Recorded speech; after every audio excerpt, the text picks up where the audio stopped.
Welcome to The Point of View. This is your favorite current affairs show here on Channel 1 Television. On The Point of View, we pick the right topics, get the right guests, and ask them relevant questions on issues that matter to you. We have a 2-in-1 show for you tonight. We'll take a trip across the African continent to examine 3 elections that happened or are set to happen in October. Cameroon, Cote d'Ivoire, and Tanzania. We speak to some experts on whether these elections are democracies or dictatorships in disguise. Later on, we reflect on the life of Ghana's longest-serving First Lady, who we lost a few days ago. My guest is a journalist and a close-time associate of Ghana's former First Family. Former MP Fritz Bafo joins us to reflect on Mrs. Rawlings. All of that and more when we come back. Stay with us.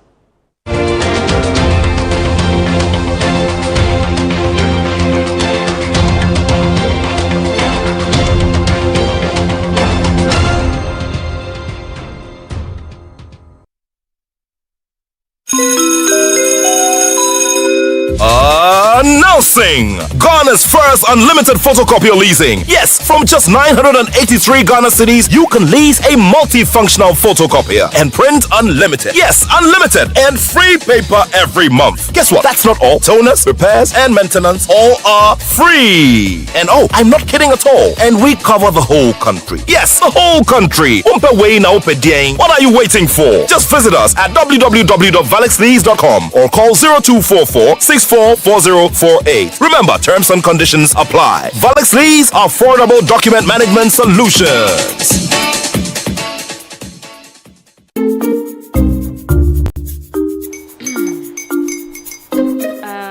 Kwame and his uncle are almost here. Wait a minute. This one too, your friend Kwame. Wait, Kwame. As in the same Kwame again? Yes, mommy. I'm The second coming. into all this tension just to reintroduce that broke boy from Kaswa. Why would you deceive the family like this again? Now I understand the whole delay. Troll from Kaswati. Why wouldn't he be late? Or be late? Of course.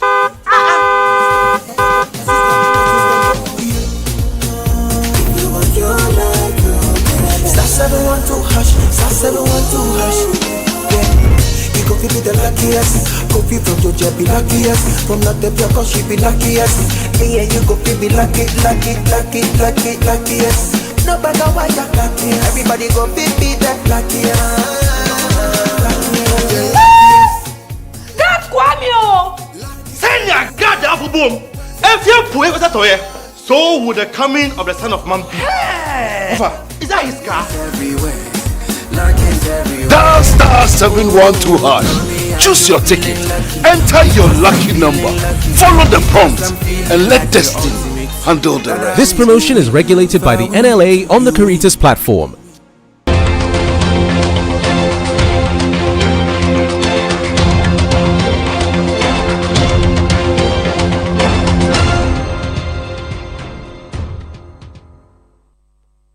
Welcome back. So tonight we start on the African continent. The people of Cameroon went to elections again, and Paul Biya won again. He will be getting an 8th term. He's 92 years old.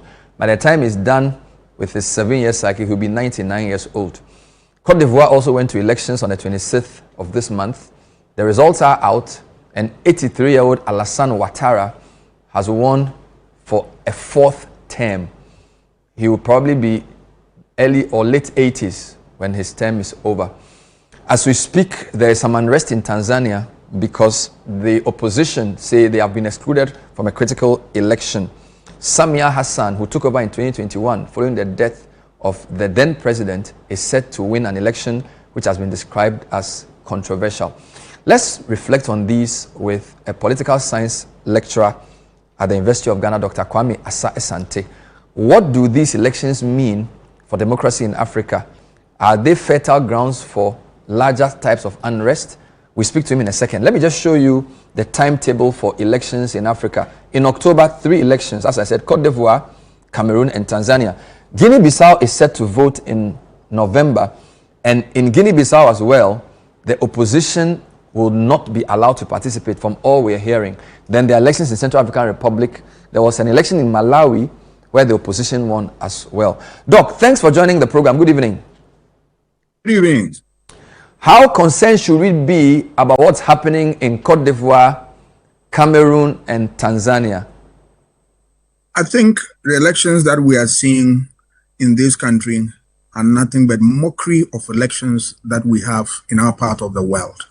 Mockery in the sense that they don't reflect the true tenets of free and fair elections, where you allow equal playing field for all the political actors, where freedom of speech is not controlled, and where you allow political opponents to have their way so as to be able to operate effectively. All these things are missing links within this election, and they are nothing but what?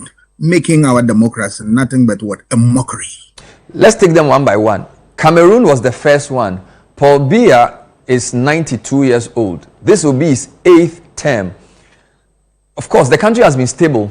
Some people argue that sometimes between choice and stability, we should go for stability, because if it ain't broke, don't fix it. How would you describe the Cameroon situation, particularly when the opposition leader declared himself winner, but the Electoral Commission says, no, you haven't won? How do you read the Cameroon situation?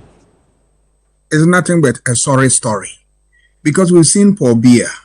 He has ruled for many years, and this is his 8th time. And one would have thought that after 2 terms, you just buy out. But these people tinker with the constitution. They come in 3rd term, 4th term, 5th term, and 8th term, and the rest of them. What you are telling the people is that, look, you are the only one with the magic one, with knowledge to turn things around for the people. But democracy doesn't work that way. You allow the forces of democracy to work. What are the forces? You allow the people to have their say through what? A fair, honest, transparent, and free election.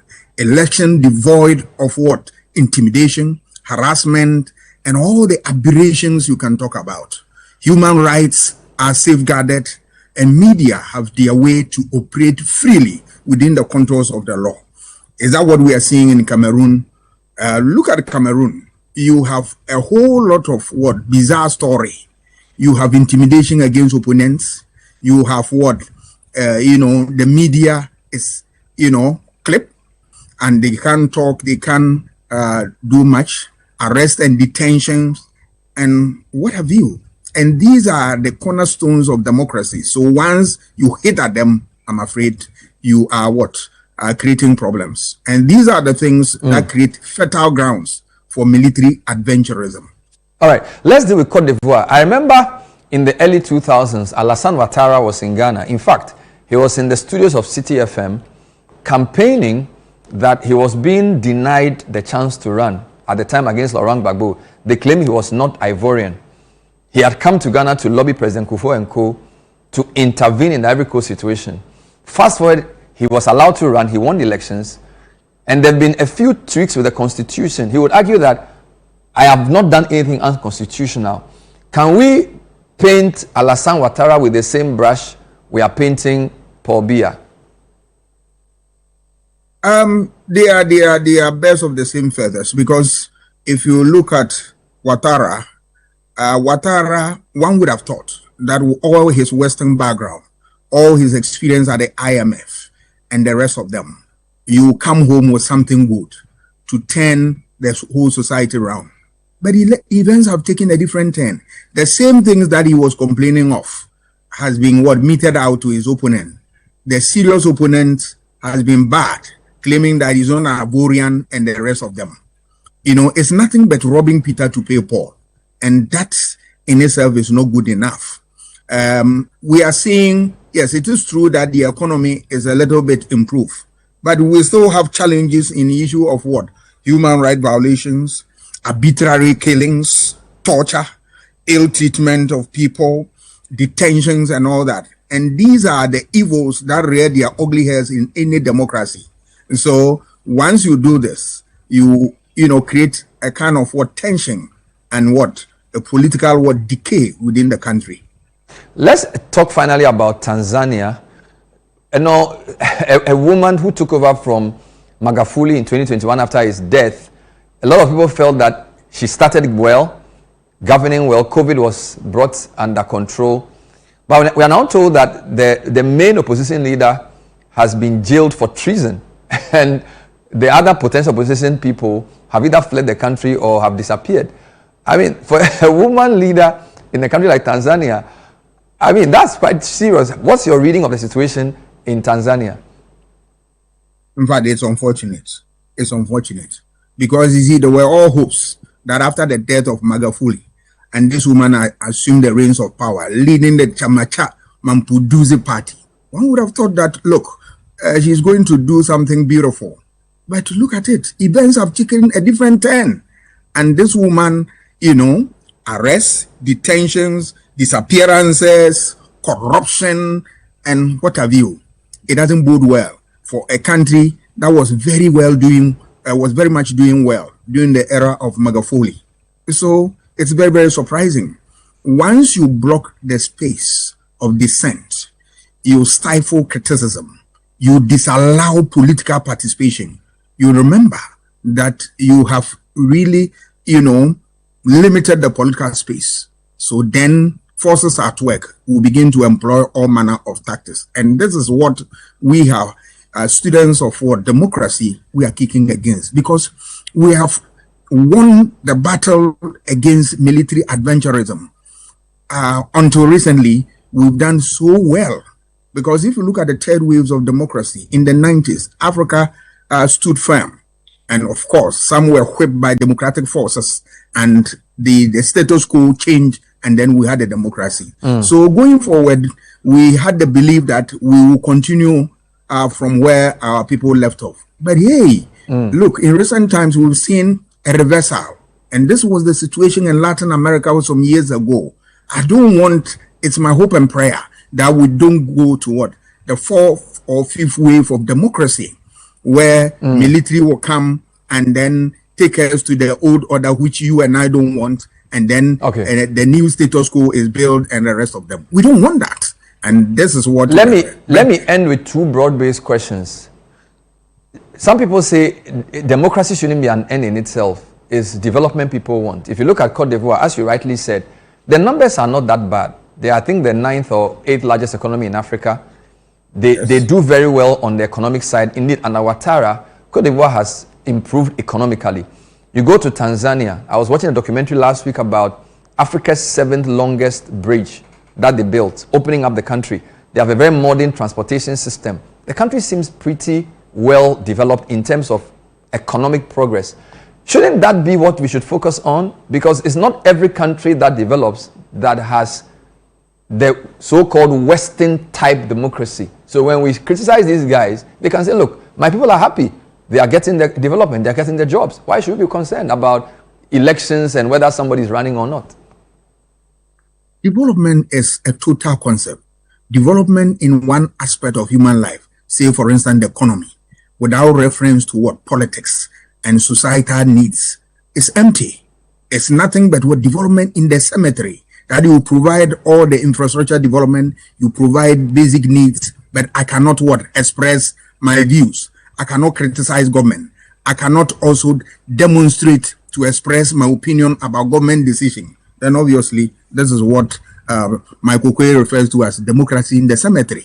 All right, we saw that in other countries in Africa, and people were thinking that that was democracy. It's just a matter of time, and you realize that there is a complete culture of silence, and then people will now begin to yearn for what? Strong voices, strong leadership that will come and liberate them from those type of shackles and tentacles that they find themselves under. And for me, that is a worrying situation. Development is all encompassing. All right. And that you expect that in the political field, economic field, social field, there must be development all across board. One section getting and others don't is unfortunate. It's not a democracy. It's not a development. Should the AU be playing a more significant role in these and other elections? Where can recourse come from for the citizens? Is the AU the body, or should we look at more regional-based interventions? Of course, we cannot do anything without reference to AU. So AU has a role to play by making sure that they talk to leaders of Africa so that they go according to those rules and regulations that guide the conduct of elections in Africa. That is one. The second one is that the sub-regional bodies must be up and doing, and to be able to take leaders on, and then hold their feet to political accountability, and then respect for rules of the game. More often than not, our leaders have been pampering these democratic lunatics, how I call them, and then they misbehave anyhow without any justification. Our leaders pamper them because they sit on the same table and then they misbehave. They must call them. And of course, the third one is the people. We must be vigilant and put pressure on government who takes us for granted, and make sure that we establish a system that we call our own, a system that provides the dividends of democracy, that improvement of our lives, freedom, and then liberty. Thank you, Dr. Kwame Asa Asante, who is with the University of Ghana Political Science Department. We really appreciate your time. You're welcome. This is the point of view. Tonight we have a 2-in-1. We've just skirted across the African continent. When we come back, we'll be reflecting on the legacy and life of Ghana's longest-serving First Lady, Nana Konadu Agyeman Rawlings.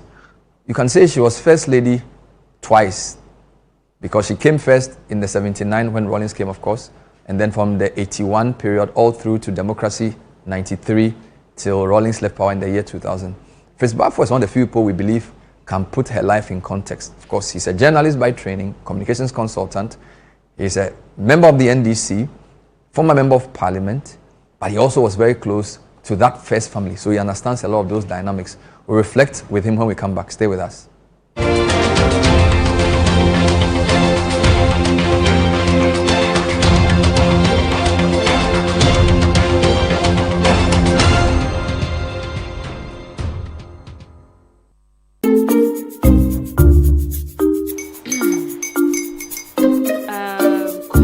Uncle are almost here. Wait a minute. This one too, your friend Kwame. Wait, Kwame. As in the same Kwame again? Yes, mommy. I'm the second coming. Into all this tension just to reintroduce that broke boy from Kaswa. Why would you deceive the family like this again? Now I understand the whole delay. Troll from Kaswa. Why wouldn't he be late? Or be later? Of course.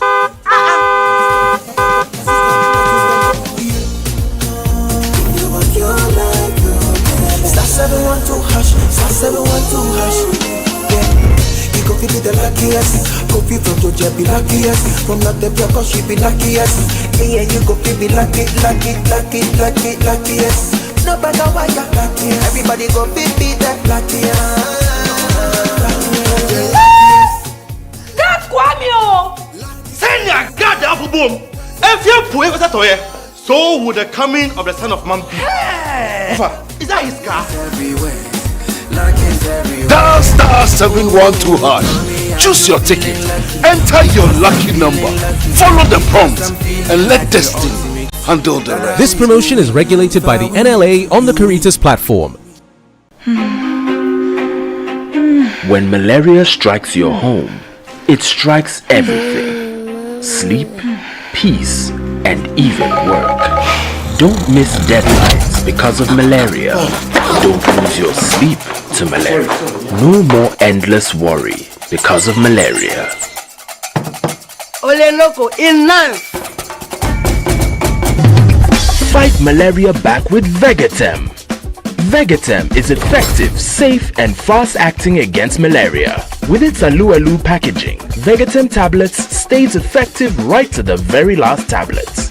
Vegatem is also available in suspension for children.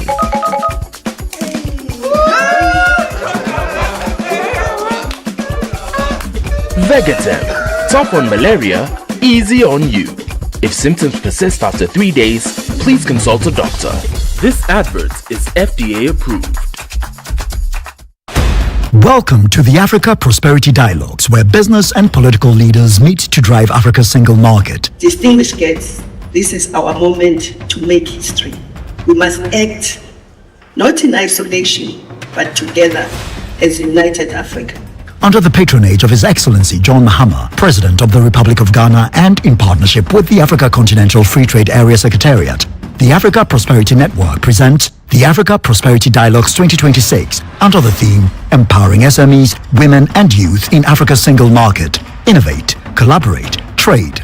Ghana is proud to be the home of this important dialogue series, and it will continue to enjoy my utmost support to make subsequent summits even greater. Register now at africaprosperitynetwork.com or call or WhatsApp at +233 536 098 325.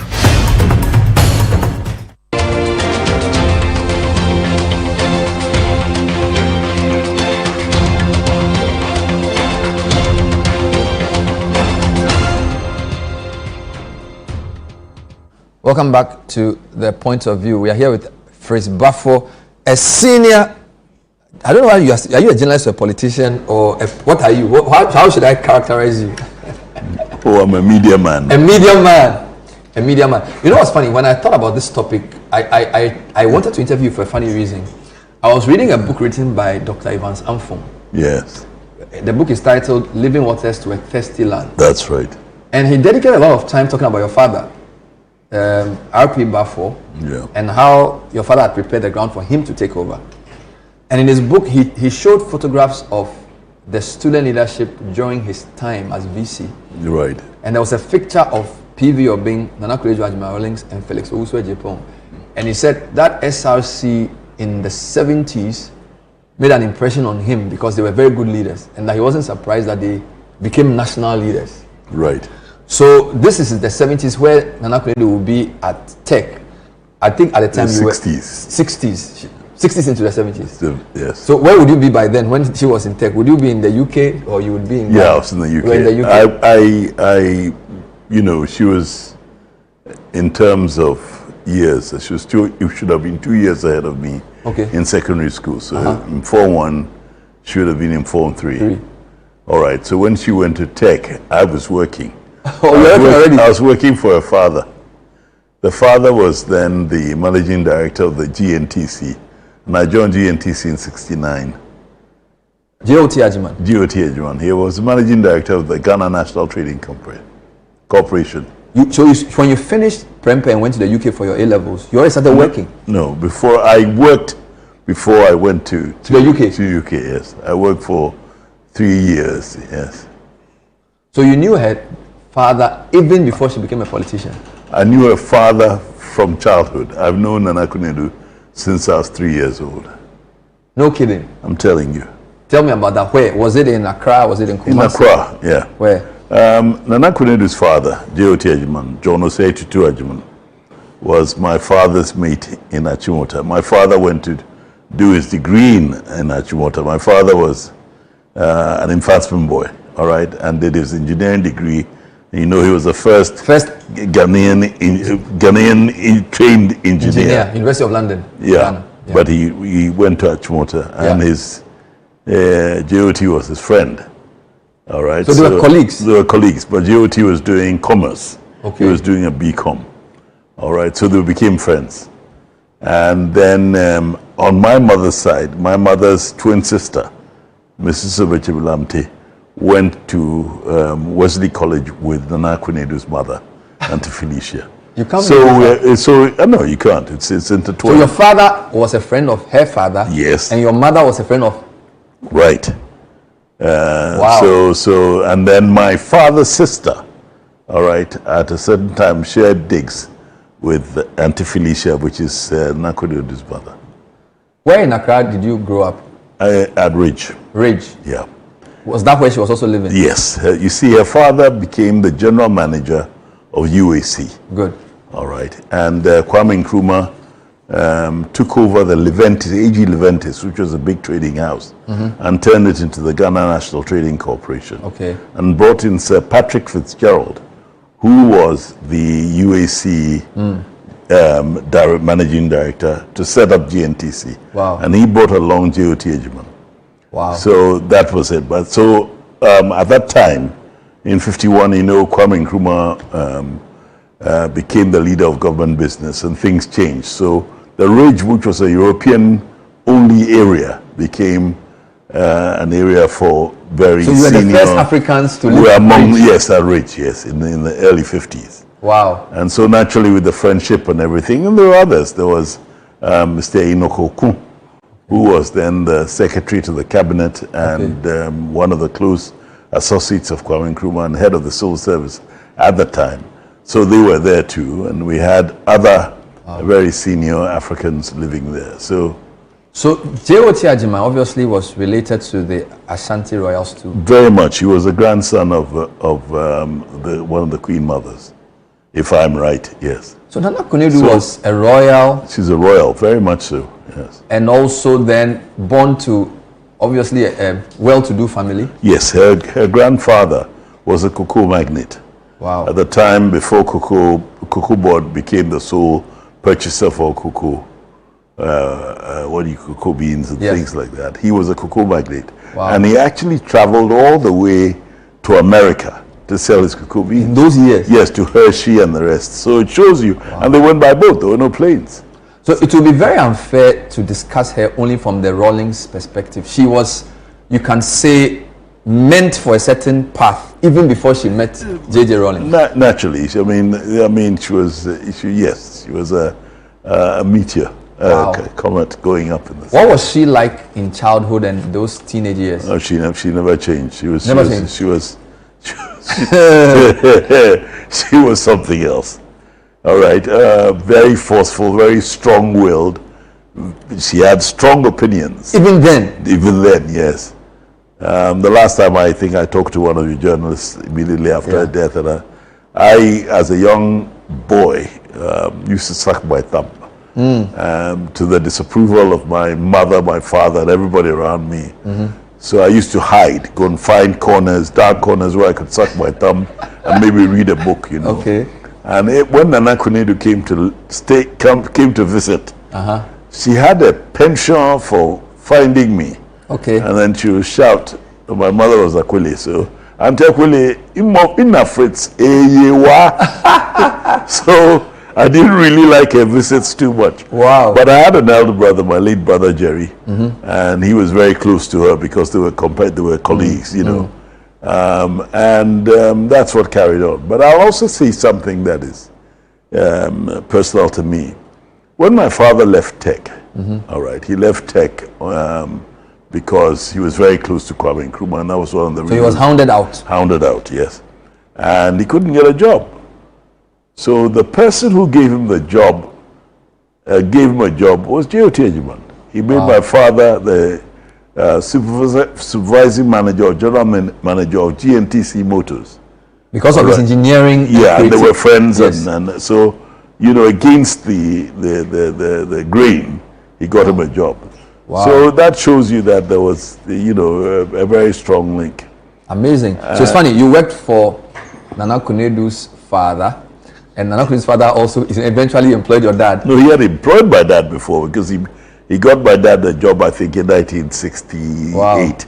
I joined from secondary school. I went to work at GNTC as an accounts clerk. Okay. All right, not in the motors. I worked somewhere else. But I spent 3 years there before I went to Britain to study. Wow. Amazing. Right. So, did you people know Rawlings, the man? Yes. There was a school that was set up by a lady called Mrs. Edu Sam. It was called Mrs. Sam's. It became New Nation. Okay. All right. And that became the flavor for most of the elite Ghanaians. So they sent their children there. It was a creche, kindergarten, primary. All right. And Nana Konadu went there. And Jerry Rawlings who was there. Where was this school? It's just behind the new court buildings in Victoriasburg. All right. Opposite, the former Cocoa courts. Okay. Right behind it, there where the lotteries is and all that. Okay, that area. That area, yeah. Were you in that school too? Yeah, I was in that school. I went there at 3 years old.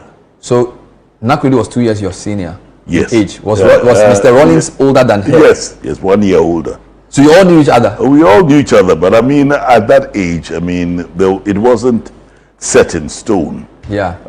As a young 3 years, I spent 2 years there. And we heard of Jerry John, who, when there was any problem and anybody had been bullied, they would say, go and call Jerry John. So at that age, he was fighting bullies. At that all right, and Jerry John. This is not an apocryphal story. This is the truth. Okay, so we knew of him. Then finally, Jerry John, the bully fighter. Yes. Marrying Nana Konadu, the freedom fighter. Yes, and there's some beautiful stories there. Wow. So then we left and went to Kumasi. Yeah. All right, and then so we lost. Because of course your father was teaching at Tech, yes. which is funny because Nana Konadu's dad is from Kumasi, but you then went to study there, and they came to Achimota. So you yes. were Prempe. Yes. So what happened was when we came back, I came back and I went to England. But when I came back to Accra, I used to come back to Accra because my mother had moved to Accra after 1966, 67. And I was in Form 4, Form 5. And, I used to go around to all the haunts, the discos and the music shows, the pop chains and things like that. And Jerry had then gone into the Air Force.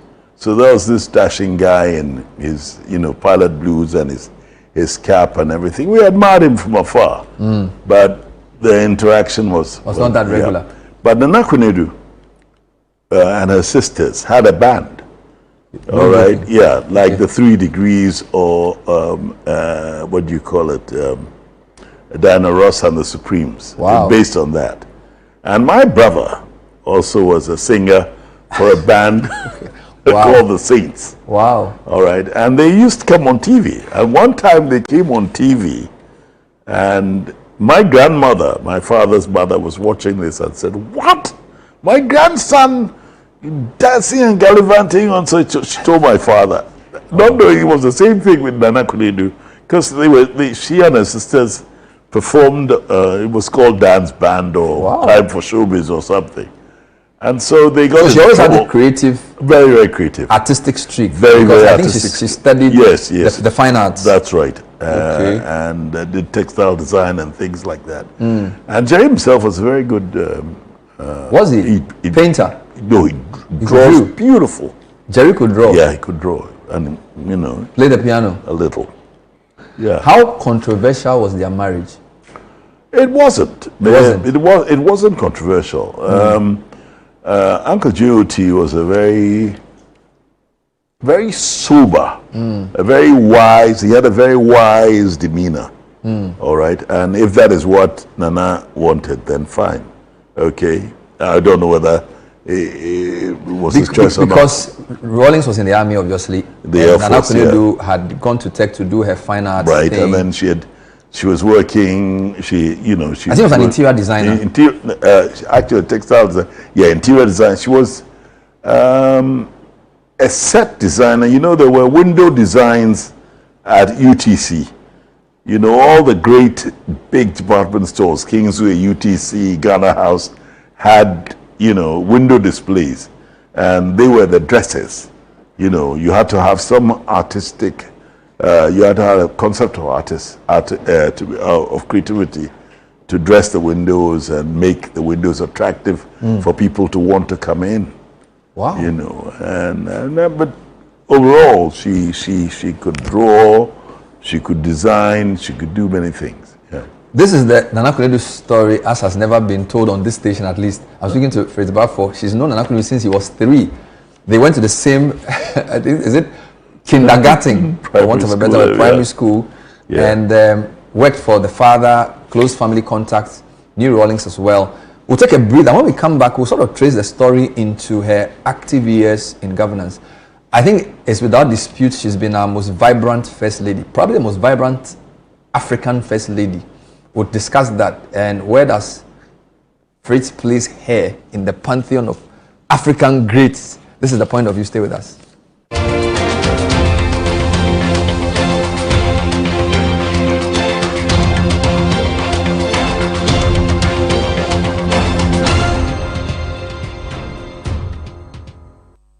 Making and selling. In Africa, too hard? Not anymore. Afro quality. Buy African, build Africa.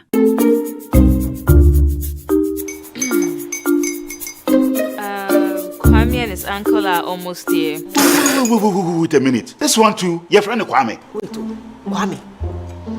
As in the same Kwame again? Yes, mommy. I'm the second coming. Into all this tension just to reintroduce that broke boy from Kaswa. Why would you deceive the family like this again? Now I understand the whole delay. Troll from Kaswati. Why wouldn't he be late? Obey you later. Of course.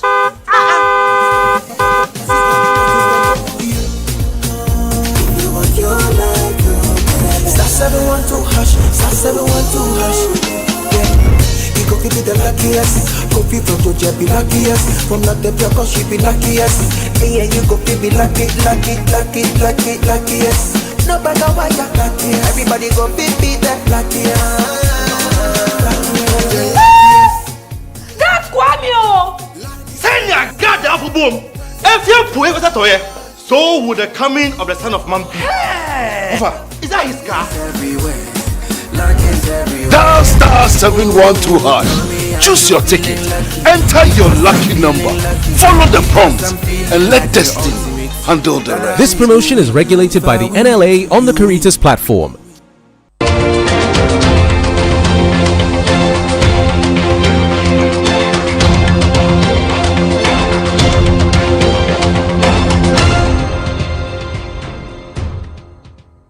My guest is Fritz Baffo, and we're discussing the life and legacy of Nana Konadu Rawlings, who we lost, I think, a week and a half ago.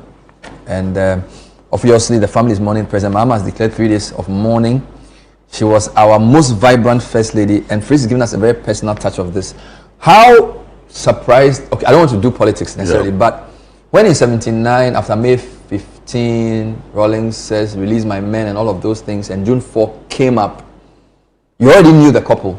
Yeah, but I wasn't here. I was abroad. You were abroad. So June 4th was a shock to me. I didn't really understand the dynamics and all that till I came back. I came back in 1981. After the 31st December? No, before 31st December? Yes, just before.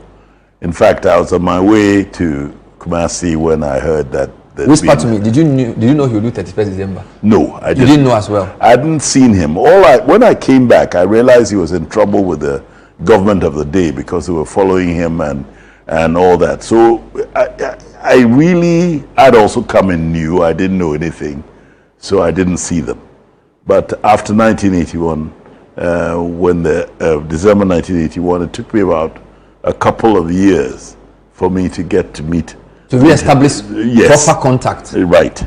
And when she set up the 31st December Women's Movement and everything, I was watching from afar because it was very difficult to get to meet her. All right, there were too many layers around, so that was it. Then there was a celebration of it was a celebration of one of the anniversaries for the December Women's Movement. Yeah. And at that time, I'd sort of appeared on television, and she thought I'd make a very good MC for the program. So they called me and she said, I've been looking for you. Looking for you. And I said, yes, big sister, Okay. That sort of thing. So, then after the event, she invited me to her office and we were talking. And then I got to understand what she was doing. All right. And, all around me were very strong women. Very, very strong women. I mean, my mother was... she was a tyrant, she was a midwife, very strong woman. Yeah. Auntie Felicia too was a very strong woman, very opinionated. When I say opinionated, not in a negative sense, but they believed that women could do so much, and they imbued in us that sense of respect for women. And I saw the wonderful work that she'd been doing, the creches, the day nurseries, and things like that. And at that time, most of the media coverage was from GBC. So I told her that I don't think it's a good idea. It's better that she has it done privately. And so we talked about the production. The production should be done privately and looked from a certain angle so that people would look at it and say, yes, this is the work that was being done. And then she said, you should talk to Jerry. Okay. So this is a funny story. So you are the expert who will tell the man what he's been trying to say that he has not been listening to. Right. Okay. So, you know, I played darts at that time and I'd gone, and darts is accompanied by a lot of beer. Very, very British. So I staggered home and my wife looked at me and said, you had a call. And I said, a call from whom? Said, from the castle. Hey. And I said, castle? And she said, yes, you've got to ring somebody. So she gave me a number and I called the person. And the person said, oh yes, the chairman is looking for you. I said, who's the chairman? Said, the chairman of the PNDC. And the drink just... It became sober at once. He wants to see you tomorrow at 5:30 in the morning. AM? Yeah. So at 5:30 AM, I went to the castle. I was quivering. Because you hadn't officially met him. Met him, yeah. And you know, the thing was, if they called you to the castle, you either came out or you did not come out or something. That was the perception. Okay. Anyway, I got there and he came in and the first thing he did was to throw something at me which I caught, and it was a gold watch. To test your reflexes. You know, he said, look, I've been watching you because I had done F&F. Okay. And I had done a few programs, and she said, I'm watching you and I really like your programs. Nice. How are things so going? The chairman has been watching you on TV? Yes. That's good. So we sat down and he said, what are you doing now? I said, nothing. He said, okay, are you busy today? I said, no. So he put me in a plane and went to Akosombo. Just like that? Yeah. So he flew us. He flew you to Akosombo? Yeah. Chachu, Chikata and I. Wow. And we went to Akosombo and then went to the boatyard where they just built the MV Dodi Princess. Nice. And the shipbuilder was a German guy. And so we jumped on the ship. Wow. On the boat, or the ferry as it was, and we were on the Volta Lake for about 6 to 8 hours. Dodi Island? On the way to Dodi Island. I went to Dodi Island and came back. Took about 6-7 hours. And we talked, and then he said, you know, I've been watching you on TV. I thought you were more of a comedian, but I'm seeing that you're a very serious person because, you know, you have a passion for Ghana. Wow. And that's how the relationship took off again. And so I had this relationship where... So he commissioned you to be like the production consultant or some yes, sort of... very much so, but it was not from a GBC angle. No, so no. They wanted somebody who can tell the story. So even then, they were concerned about how people perceived the work they were doing. Yes. And that they didn't feel that the right message was going to the people. Yeah, because it was like 1984. I mean, they thought, you know, people would think that everything coming out was because it had been preordained by the powers that be. But so that means you would have a bit more flexibility in telling the story. Story, yes. It wasn't GBC. Yes, or advising, you know. Yes. So that was it. And wow. And then the great thing about Jerry and Nana is that they had an incredible sense of humor, which didn't come out to us. Yes. So I mean, and so working closely with them, yeah, they were humorous people. Very, very, very, very. But what type of story did they want you to tell? Was it just the political decisions? Was it development? What was it? It was. I think that they were more concerned about the ability of Ghanaians to change the narrative, all right, to change the status quo and make it better. So, you know, I went in and I interviewed ordinary Ghanaians because one thing about the Rawlings is they believed in ordinary Ghanaians. They believed in the vulnerable. They believed that no human being was useless. And I borrowed it from a young man called William Plange who has something like that. But that was it. So and they realized I could elicit the kind of responses that they thought were the right thing. There was a view from those of us watching from outside that Nana Konadu was very influential. So even though there were the cabinet people, the Chikates and all these guys, the Ahoys and co, there was this perception that she had Rawlings's ear, yes, in a way that made her very formidable. Is that correct? She was formidable. I mean, you can't help it. I mean, she was very well read. All right, well exposed. She traveled, and I think in terms of exposure to the outside world, she had it at a time more than Jerry himself. And Jerry also had something that was, he was very, very keen on intelligent people, especially women. All right, and so, and she was at the apex. All right, and she just didn't repeat gossip. If she said something, she followed it up with something that was logical. So you realize that Jerry, when he talks, he also talks about logic and illogic. A lot of that was coming from there. Yes. Were they actively recruiting, quote unquote, intelligent people to work for them? The great thing about that time was that we weren't stuck in political ideologies. Yes. So if, let's say, they wanted a painter, and they said, oh, we know that Bernard is a great painter. Oh, I'd like to see him. Really? Straight away? Oh, yeah. And then, so... Because they won't say whether because there was no NDC MPP then. No. So they'd meet you and then they'd be impressed with you. And there were certain things that they didn't like. They didn't like people who fawned on them. They liked people who were straight and people who... Because I'm looking at the people Rawlings had. Obeda Samoa, P.V. Obing, Kwesi Botwe, the Ahoy brothers. Yeah. Even even the first speaker of our parliament. These are, I mean, heavy people in their own right, and you can say mostly higher educated than he was. Right. And yet he was their boss. Yes. But he respected them. And Nana too was, let's say, a counterforce. Because if they tried to push a certain agenda that Nana felt would harm Jerry, all right, she would... So she was like the counterbalance. Yes. Yeah. So that means that she didn't have access to cabinet. Yeah, naturally, because Jerry would tell her anything. Wow. They were that close. They were that close. Yeah. So as a couple, formidable in terms of together, very close and thinking through things very much. Yeah. So, wow.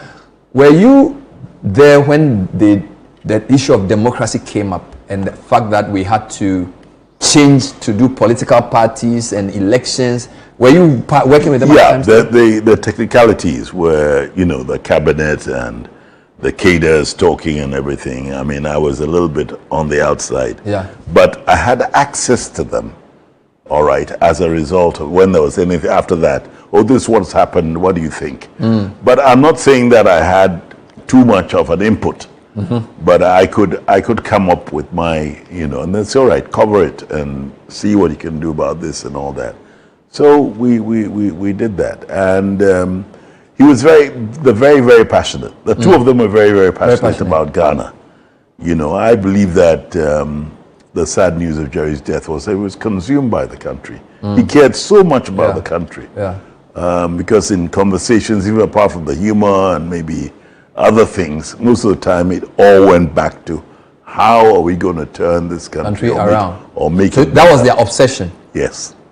95 I was in JSS. I remember the Beijing conference, seeing Nana Konadu speaking very eloquently. And interestingly, she died within the 30-year period because I think President Mahama had gone to Beijing on the same. How this idea of women empowerment that we talk about? It stemmed from way back. Don't forget that Nana Konadu went to Achimota Secondary School. And Achimota at that time was a big experiment, all right? Started by Gaggisburg, but enhanced by Fraser, and even more so by Agri, all right? That everybody could make an impact on their country. Yeah. So the system was based on that, on aspiring for excellence and what you could do for your country, and that became the microcosm for the independence fight.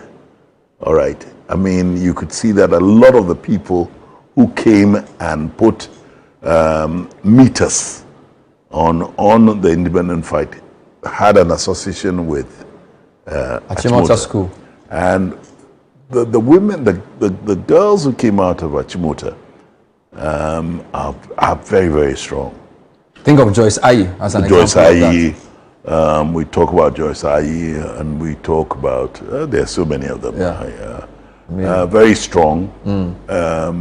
And they matched the boys in terms of intellectual acuity and intellect, in terms of, and they were good at what because a lot of the schools at the time were single-sex schools. Infantile, Augustine, yes. Prempeh, and you see the difference. Prempeh was later. 50. Yeah. But the other schools, the single-sex schools, were meant to train people for the missions. You know, either mission administrators so that you do accounts, or you become a lay preacher, you know, or you head to the what do you call it, to the priesthood itself and all that. And the women were supposed to organize the women within the milieu of the mission. All right, so that was there. But then when Achimota came out, it was to prepare people to administer the colony. All right. So they were imbued with this sense of purpose and can do. Hence, living water to a thirsty land. Right.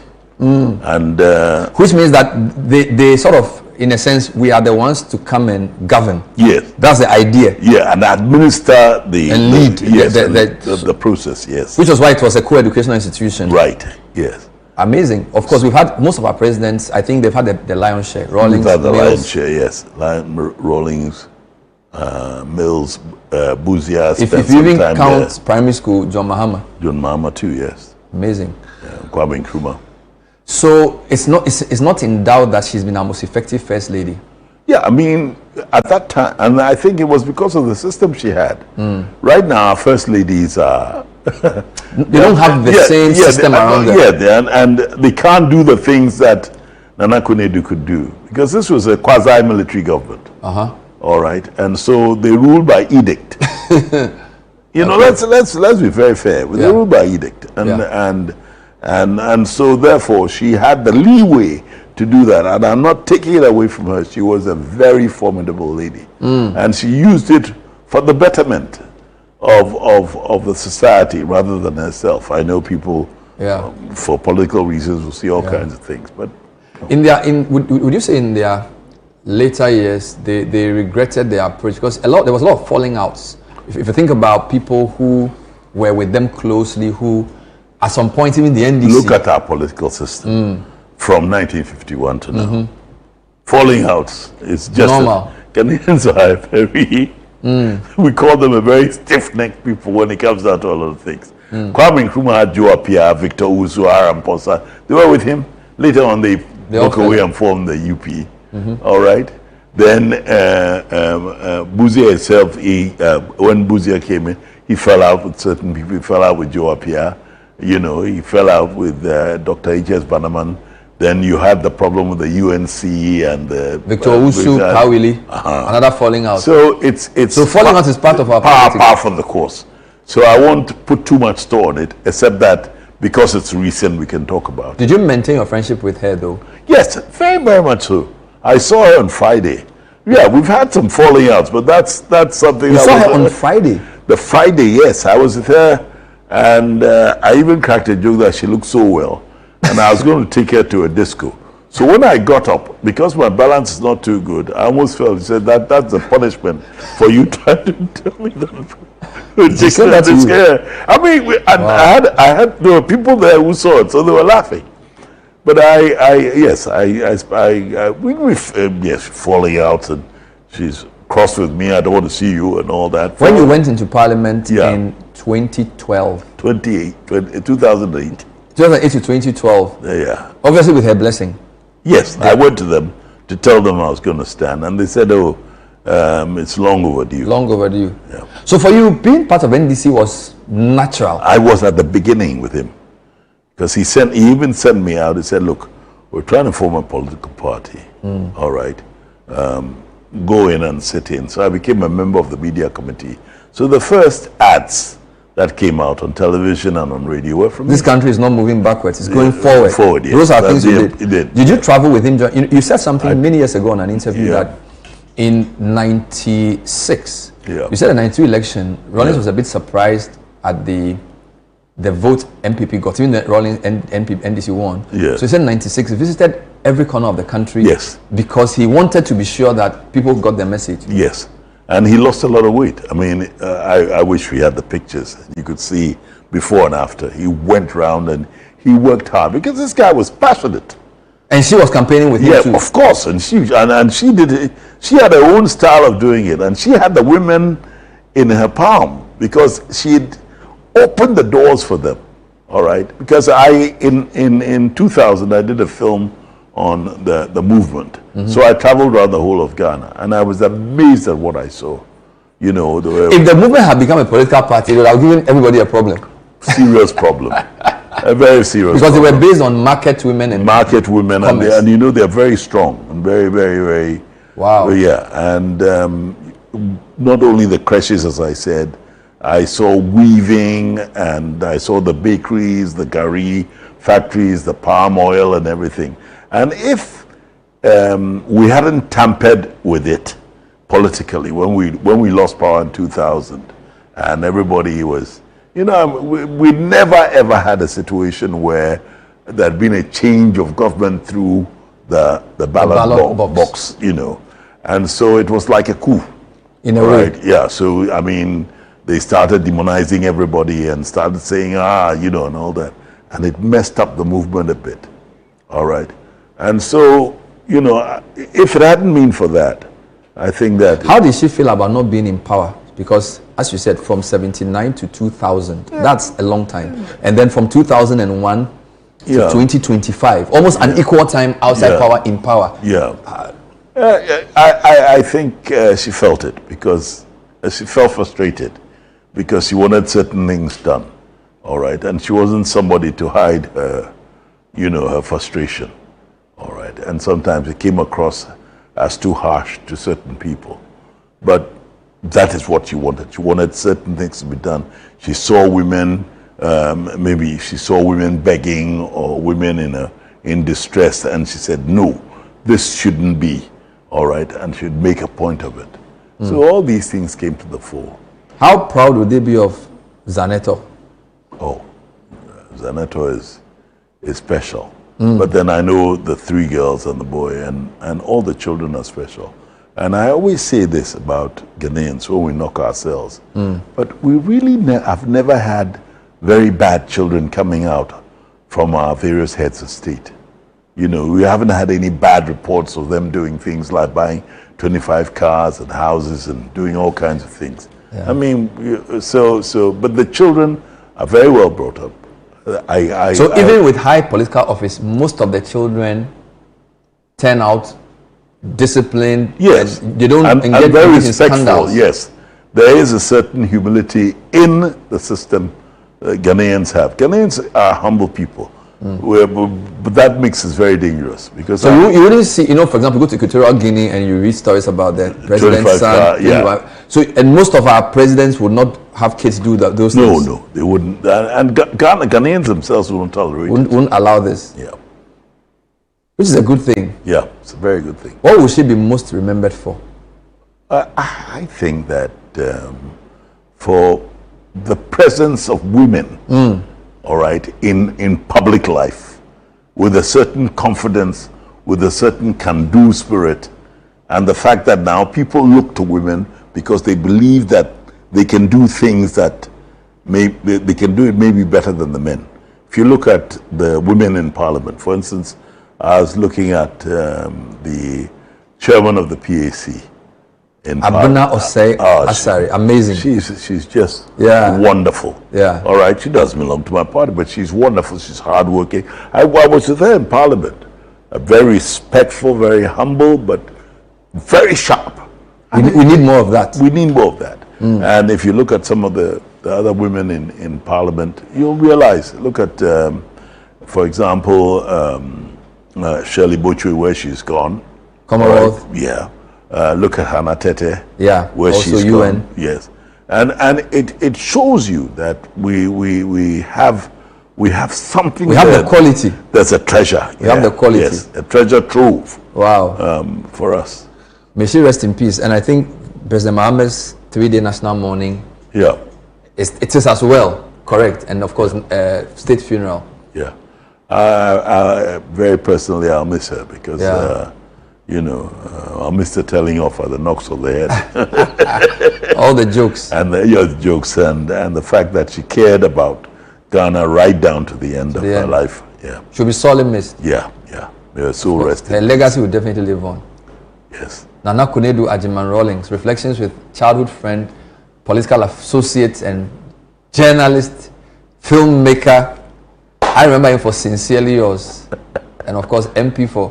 You were MP for just 1 term. No, 2 terms. 2 terms. Yeah. So this is Ablekuma South. Yes. You handed over to Oko. Oko Vanderpool, yeah. Who happens to be your cousin. Oko Vanderpool. And it wasn't deliberate. It was just that he was the right person, I thought. So whether it's Elmina or Accra. Accra, you are a coastal man. I'm also part Dagomba, don't forget. You're a proper Ghanaian. Totally. So Dagomba, Ga, Fanti, and Dutch. And Bunu. If you had been 10 years younger, I'd have made you president. I don't think I have it in me. I mean... You'll be surprised. Thank you very much, brother. It's been a pleasure talking to you. Yeah, Ms. Bafo is always good to talk to. Celebrate. I like to call him a journalist because, a lot of times when journalists do other things, then those things take them away. Right. But I think you're a journalist through and through. Yeah, And absolutely. we appreciate what you do. Thank you so much. So, Thank you. Condolences to the Rawlings family, and may Nana Konadu Rawlings rest in peace. We'll see you next time. Bye-bye.